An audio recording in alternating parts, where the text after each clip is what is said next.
What's up, mi gente? I'm Juan Ayala from Latin Babblers Show, and you're listening to Latin Arte, where we bring you exclusive interviews with rising Latin stars of the world. ¿Listos? Vamos! Hello, everyone, and welcome back to another episode of Latin Arte. I'm your host, Juan Ayala, and joining me once again as my co-host is Sylvia, aka Cosmo Latina. Hola. And today's guest is Florencia Lozano, an actress, writer, and producer who you've seen across film, television, and theater, including iconic series like General Hospital, One Life to Live, and Narcos, to name a few. Gracias. Thank you so much. Yes. I'm so happy to be here. Florencia is also the co-writer, producer, and star of the new film Life After You, which follows a family grieving the sudden and tragic death of their 19-year-old son, shining a light on the misuse and addictions to opioids and the ongoing opioid crisis in the U.S. So, Florencia, welcome to the show. Thank you so much for being here and for this very, very powerful film. Both Sylvia and I both had a chance to watch, and we'll get into it in a bit, but just absolutely incredible. Oh, thank you so much, and thank you for watching it, and for asking me to join. Absolutely. Florencia, before we dive into the film, let's go back to your earlier years as an actress. How did all of that start for you? And what was it like coming up as an actress? So I was the youngest of three daughters, and I kind of felt like the stage was the only place that I could exist in a way. My parents are immigrants from Argentina, and there was a lot going on in my house, and I felt like the only way I could kind of compete was when I was on stage. I remember doing a play in third grade, and when the audience applauded, I felt like this like love and approval, and it was like a drug. I remember that feeling of being on stage and being like, oh, like it was the most powerful feeling. And yeah, I kind of been chasing it ever since, just shamelessly. Like I love existing on stage, and feeling like I can communicate something there. Absolutely. And I recall that when you were shooting your hospice scenes in One Life to Live, it supported another project you were working on. Can you tell us about how you manage working multiple projects? Oh, and thank you so much for mentioning that.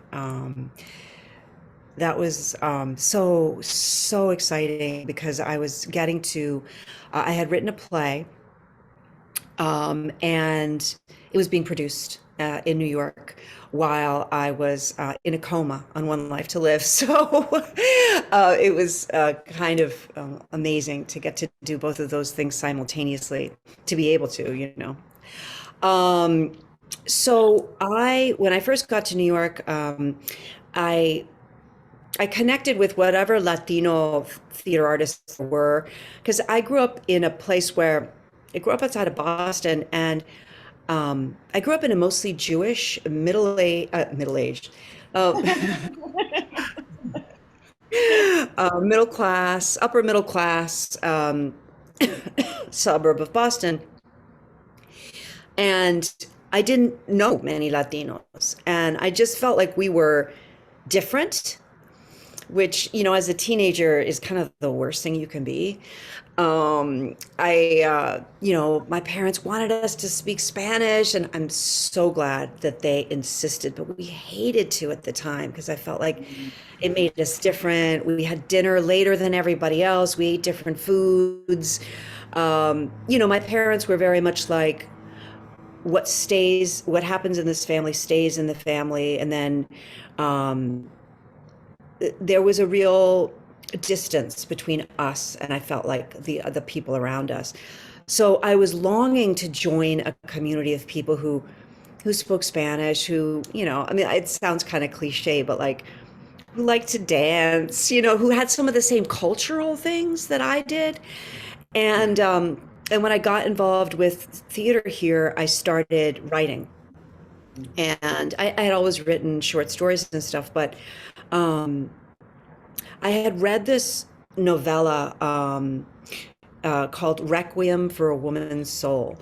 And it was by a Chilean journalist who had a lot of experience talking to uh, people who had disappeared and the families of the people who disappeared in Chile in 1973 when Pinochet came to power.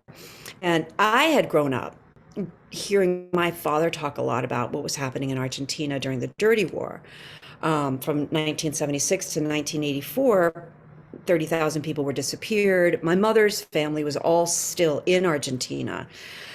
And it was very much a world in which, if you said something, um, you were endangering your life. So remember hearing my parents argue about, how can your family not say anything when people are being taken? And my dad was very explicit about, the sort of torture that was happening there.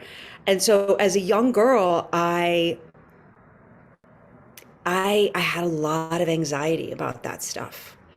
And the great thing about writing is that oftentimes your greatest fears and your greatest griefs are hilariously funny when there's this alchemy that happens when you come out with whatever you're ashamed of or terrified of. So many people have similar huge fears and tremendous shame. And there's such catharsis in being able to reach out and not feel alone. There's a very specific kind of joy that happens with that kind of release. And there was also just a lot of humor to growing up with two older sisters in an immigrant family where Argentina felt like it was part of our house, like it was intruding on our house. It was overlapped. It was like two realities at the same time. And that's what I tried to do with the play, Spanish and English, Argentina, New England, the mores of that place and the culture of this place. And so, yeah, in the play, I imagine a girl imprisoned in Argentina living underneath my bed. And because I really thought, what if we had never left? Like, what if my parents had never left? Like, that would have been us. So that's sort of what I played out in the play. So much of what you're, so I'm connecting so much with your story because I also was a first generation American. My parents both immigrated from El Salvador, also fleeing the war in the 80s. And similarly, so I'm also an actor in addition to the journalism and writing that I do. And similarly, going back a little bit, sort of being on stage, Hmm. also like being on stage was kind of like a little escape for me where I felt like I could fit in. Um, and yeah, like what you just said about sort of your upbringing in this play and like sort of the two worlds colliding, that's so much of what I felt like I experienced because it was very much like we were in Connecticut. Could you get more New England than Connecticut? Like, come on. But, uh, Wow. and, but Wow. I also didn't really like speaking Spanish much. Again, parents insisted we went to a Spanish church. So there was just all these different aspects of the culture sort of meshing together. Yeah. And then I'm going to school, in American school, speaking English. Um, yeah, I'm just connecting so much with what you're saying, really. And I hope that, has the play been put on? Has it been published or produced elsewhere after it premiered? So, it's cool because it was produced in New York City. It was given a gorgeous production. Actually, Pedro Pascal, now the Mandalorian, Hmm. he directed it. No Yeah, way. yeah, this was before he started Ooh, Love. Yeah, and I he knew him when. totally, totally. And his family had a very similar situation. His parents went underground when El Golpe hit in 1973. Literally, like he, as a small baby, was transferred from one aunt's house to the to another uncle's house because his parents had to really go off the radar. So when I remember reading him the first scene of the play, and he was like, "I want to direct this. I want to direct this." And he's an amazing actor, but he directed the hell out of this. It was a really hard play. There was a moon in the play. There was sort of two separate realities living at the same time. Um, so there's a lot of Spanish in the play, and what I heard back from publishers was there's too much Spanish, and and it's funny because I saw West Side Story last night, Mm. and I think there's more and more, and I think we're going to see this more and more. Spanish is just part of this culture now, and we are part of this culture. Like, my whole thing is like, well, maybe people need to learn Spanish, like, learn another language perhaps, or don't understand, and like understand what it feels like to not understand, because that's how a lot of people negotiate this country. Um, so my hope is that it will be published, and I'm going to keep trying to get it published. But the Spanish was the obstacle. Repertorio español. I'll campaign for you. Repertorio español. And we have theaters here in LA. I'll talk to friends like, wait, let's get this, because I feel that all three of us are non-dominant cultures in this country. I am Guatemalan Ecuadorian, grew up with loads of Mexicans. The Salvadorans came, like, still Guatemala and Ecuador, like, what? Huh? Like, we're all Mexican in LA, Why, of course. So to hear these stories that are different, I mean, yeah, we can be united as a people, but we also have our own cultures and experiences, and it's important to have them out there. Let's Yes, campaign. I love it. I love it. And with this latest project with Life After You, it's based on a novel of the same name. And it's so incredibly powerful. I'm so happy that we got to see it before chatting with you about it. And, it's unfortunate that the majority of people know someone who's dealt with substance use issues or addictions or anything. And so many people will be able to relate to the film in that way. We've all sort of seen something like that go down. And you co-wrote the script with Sarah T. Schwab. So how did the whole project come about? So, Charlene Giannetti, who is a producer on the film, she's a journalist, and she interviewed Linda Latterman, who wrote the novel "Life After You: What Your Death from Drugs Leaves Behind," which started as you see in the movie. It started as a Facebook post that she wrote in the middle of the night, actually a month after her son Danny passed in February of 2014. She was just at her wit's end and couldn't sleep. As it shows in the movie, every time she would close her eyes, she would see her son's face, when the way he looked when they found him, because again in the movie you see that Danny overdosed in his bedroom, in his childhood bedroom, and he was doing heroin, right in the house. And so she wrote this Facebook post that went viral and ended up finding a sense of mission in connecting with others and saying, "Hey, um, I have to say, something, because kids are dying." Specifically with Danny, there was fentanyl in the batch of heroin that he OD'd on, and which unfortunately has become more and more prevalent. Now it's being found in pretty much all drugs across the board. So, specifically, we were really trying to raise an alarm bell with kids and say, look, with everyone, but specifically with teenagers who don't have a sense of their own mortality in the way that we tend to as we grow older. And kids experiment, and they're kids, and we were trying to say, look, there are drugs on the street that you can try them once, if they're laced with something like fentanyl, you will die. Um, it's different than the landscape of drugs that were available when I was a teenager, you know? Mm. So, and Linda was really trying to scare kids with her book. Um, when we had, so Charlene published Linda's book, and she wanted to make a film of the book because she wanted more people to hear this story. And and she wanted me on board. She had seen my work as an actress, and she wanted me to play Linda.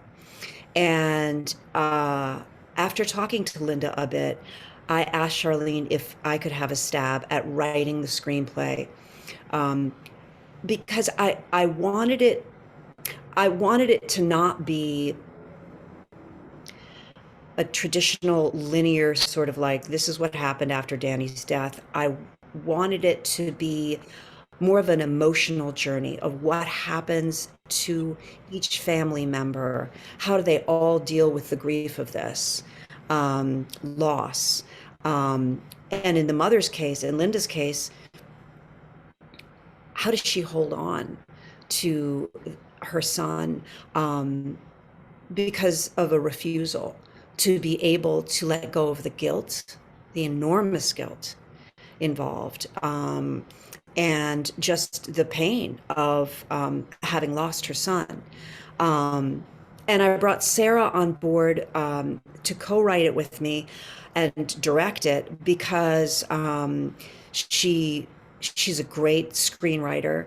I had seen a short that she directed, a 10-minute short, and in 10 minutes I was just in tears after watching it, and I thought she has the technique and the vision to bring this story to light in a way that is not melodramatic, because we always, fear stepping over that line of having it be too exploitive, Mm. or we wanted to really honor his memory and be able to get through to people without pushing them away. The story is so sad that we had to be careful about that.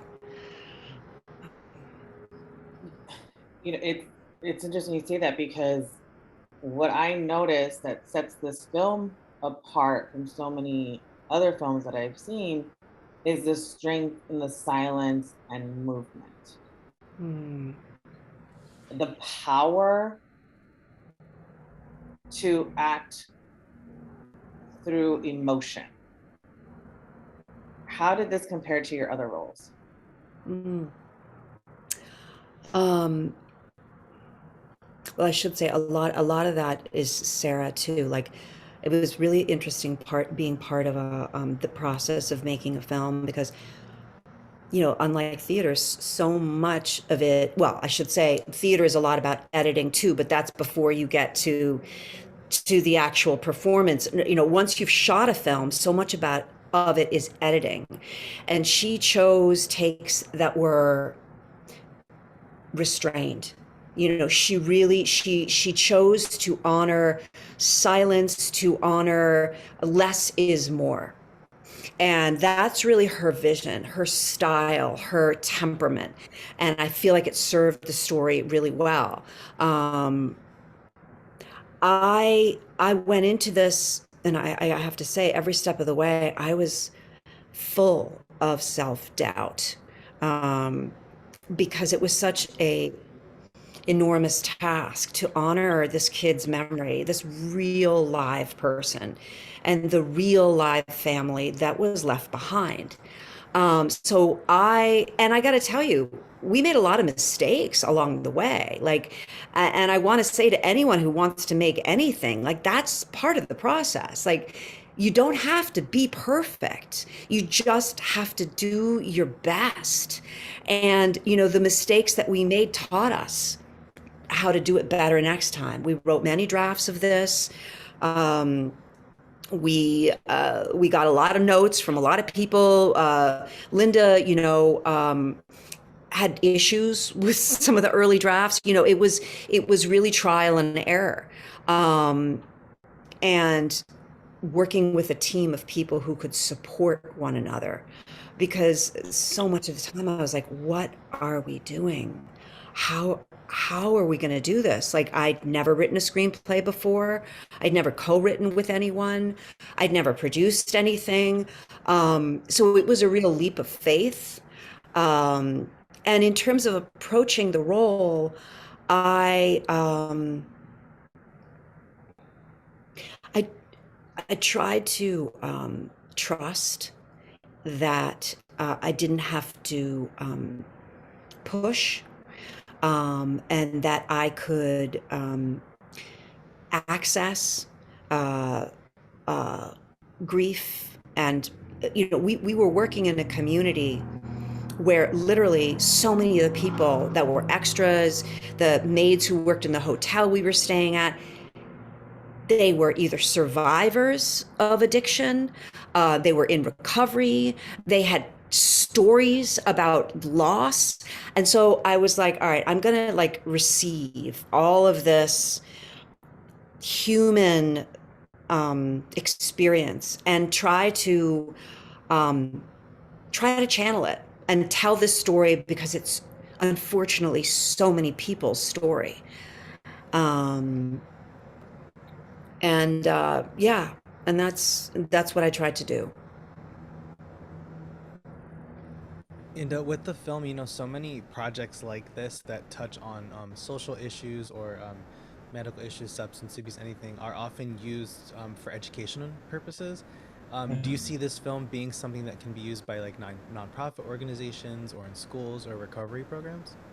Oh yeah, I mean, hugely. Like, what we really want with this film, part of our mission with the film is really igniting conversations within specific communities, because each community, this epidemic manifests in different ways, and different populations have different needs and different experiences.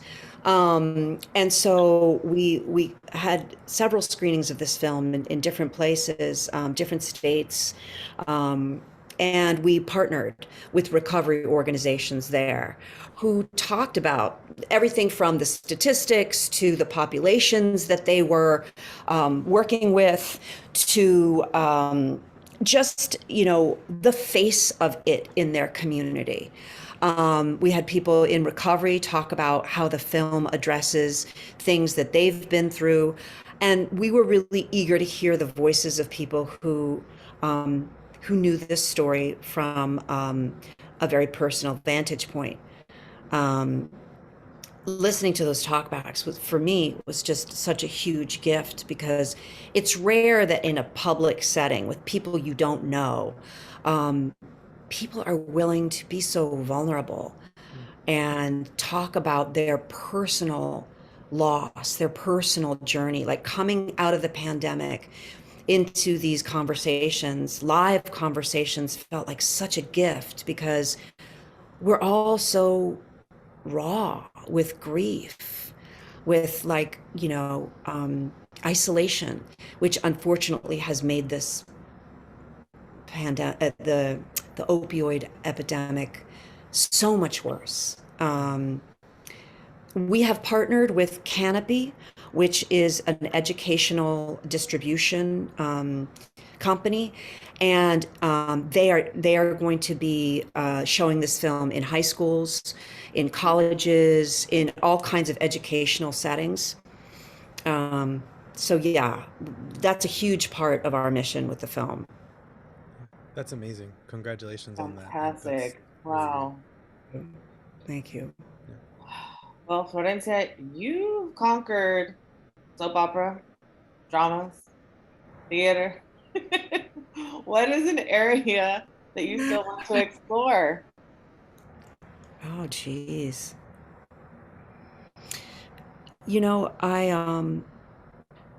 I'm really interested in how writing can help people in terms of people telling their own stories and how they can exist.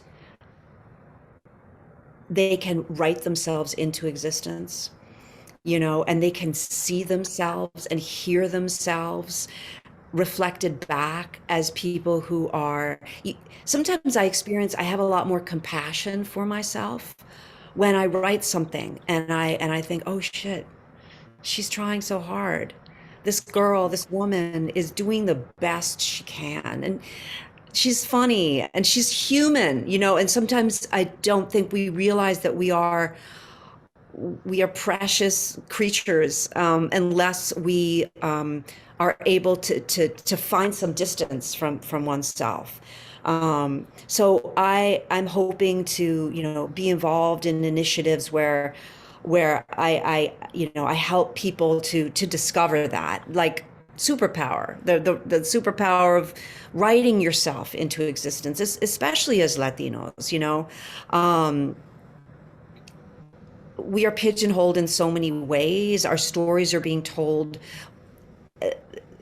in such a limited scope at times, and it's exciting to see the individuality of each culture, of each person, of each experience. It's so rich, and I really want to continue to be part of that expansion of our understanding of what it means to be an immigrant, a child of immigrants, and a citizen of the world. And before we wrap up, so for any of the young actors or artists who may be watching or tuning in, what advice do you have for them going into this crazy career? Sometimes when I'm asked that, I think advice is so easy to give and it's so hard to take. And,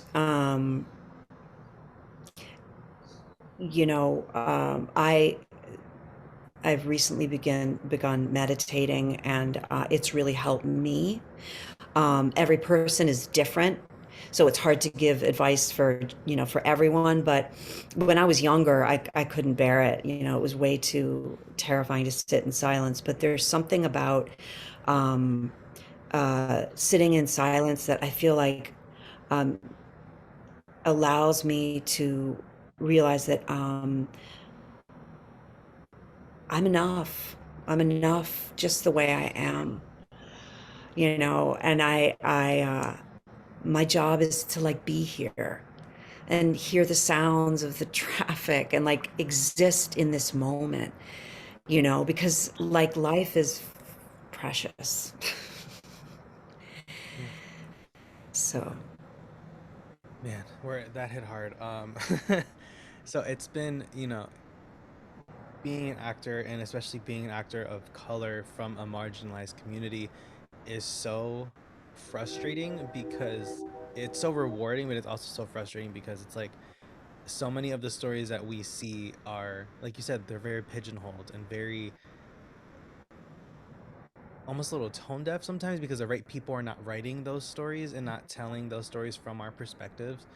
um, and it can be very difficult for especially young actors today, um, finding a place where they belong because they may not fit into the stereotype that, like, I don't think I've ever actually been cast as Latino my entire career. It's because I don't fit the drug, like I don't look like a drug dealer on Law and Order or any of, God, I don't fit into that scope or whatever. right. And it's only the shows that I've been very fortunate, like during pilot seasons and whatnot, that I'll get auditions like, oh, this was written by a Hispanic person, this was the showrunner is Hispanic and they get it, or it's cast by a Hispanic casting team and it's like they get it, we don't all look one way.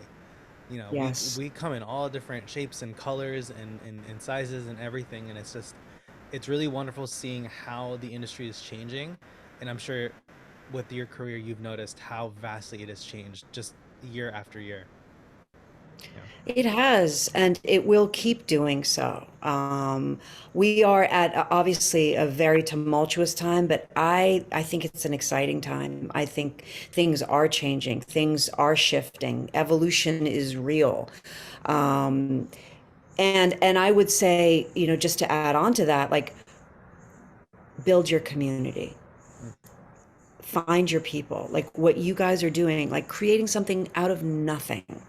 You guys decided to be partners and decided to, you know, interview people, like what you guys are doing, which is just, I am going to put something in the world, you know, and you can do that with the people that you feel like, all right, this is someone who I like, who is talented. I'm going to write something for that person. And then we're going to have a reading in my house, and we're going to invite some people, and it's going to be a thing. You know, we have to sort of empower ourselves as opposed to waiting for the project that drops into our lap with great parts for us. We need to write ourselves into existence. You know, make yourself a casting director. I mean, that's one of my favorite jobs, is like, if I can't do something, or if I hear about a project, I'll say, you know, here are 5 actors who are awesome. And, you know, making those connections, networking. So you're part of this huge spider web that, like, makes you all stronger. It feels like a good way to go. Yeah, absolutely. And really sort of vouching for each other and sort of paying it forward that way is such a wonderful lesson. Well, Florencia, thank you so much for taking the time to chat with us today. And for bringing this very powerful story to life. I really can't wait for audiences to see it. Thank you guys so much. It does, tomorrow it's available on like Apple and iTunes and pay-per-view and stuff. So I hope people watch it. Thank you guys for giving me the opportunity to talk about it and for creating this podcast. Thank you so much. And so if anyone would like to give you a follow on social media or anywhere, where can they find you? So my Instagram handle is my name, all lowercase, with an underscore between Florencia and Lozano. Awesome. And folks, as she said, Life After You is available to watch on all major video on-demand platforms. Thank you all so much for watching and tuning in. You can head over to latinbabbler.com for more of our content, reviews, articles, podcasts, and more. Give the show a follow at the Latin Babbler Show on Instagram. And you can follow me at Cosmo Latina Cares. And you can follow me at Juan Ayala Official. That's it for us today, folks. Thank you so much again. We are out. Desde Nicaragua hasta Costa Rica, con esta canción todo mundo se identifica. Llamen a los chilenos y a los cubanos, llamen a Puerto Rico y a los mexicanos, que ya se armó la rumba. Desde Panamá hasta Ecuador, vámonos a Perú y luego hasta Salvador. Que se escuche en Brasil y Argentina. Yo quiero un grito de mi gente latina y levantaré mi bandera, estando en mi país o estando allá afuera, porque para mí, mira, no existen fronteras.